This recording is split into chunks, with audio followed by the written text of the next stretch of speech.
നീണ്ടുപോയ അനിശ്ചിതത്വത്തിനൊടുവിൽ ബഹ്റിന്റെ വ്യോമപാത തുറന്നു. വിമാനങ്ങൾ വീണ്ടും പറന്നുയരുമെന്നുള്ള പ്രഖ്യാപനമൊക്കെ ഇന്നലെ വന്ന ശേഷവും നമ്മൾ ഉൾപ്പെടെയുള്ള എല്ലാവരുടെയും മനസ്സിൽ തോന്നിയ ഒരു കാര്യമാണ് ഇതൊക്കെ എപ്പോഴാണ് ഇനി പഴയ രീതിയിലാവുക, കേരളത്തിലേക്കുള്ള ഫ്ലൈറ്റുകളൊക്കെ ഓടാൻ ഇനിയും സമയമെടുക്കില്ലേ എന്നൊക്കെയുള്ള കാര്യങ്ങൾ. ഇതിൻ്റെയൊക്കെ ഉത്തരം ഇന്ന് ബഹ്റിൻ ആകാശത്തു നിന്ന് തന്നെ നമുക്ക് വായിച്ചെടുക്കാൻ സാധിക്കും.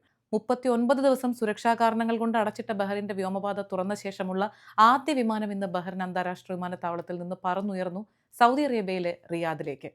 ഈ സംഘർഷ സാഹചര്യത്തിലും ഫ്ലൈറ്റ് സർവീസുകൾ ഓപ്പറേറ്റ് ചെയ്യാൻ ഗൾഫ് എയറിനെ വളരെയധികം സപ്പോർട്ട് ചെയ്ത സൗദി അറേബ്യയിലെ ദമാം എയർപോർട്ട്, സൗദി അറേബ്യയോടുള്ള ആദരസൂചകമായിട്ടാണ് ആദ്യ വിമാനം റിയാദിലേക്ക് തന്നെ പോയത്. സങ്കീർണമായൊരു ഘട്ടത്തിൽ സൗദി അറേബ്യ ബഹ്റിന് നൽകിയ പിന്തുണ ചെറുതൊന്നുമല്ല എന്നും അതോറിറ്റീസ് വീണ്ടും വീണ്ടും ഓർമ്മപ്പെടുത്തുകയാണ്. ഒപ്പം തന്നെ ഇരു രാജ്യങ്ങളും തമ്മിലുള്ള നയതന്ത്ര ബന്ധം എത്രത്തോളം ദൃഢമാണെന്നും ഇത് സൂചിപ്പിക്കുന്നു.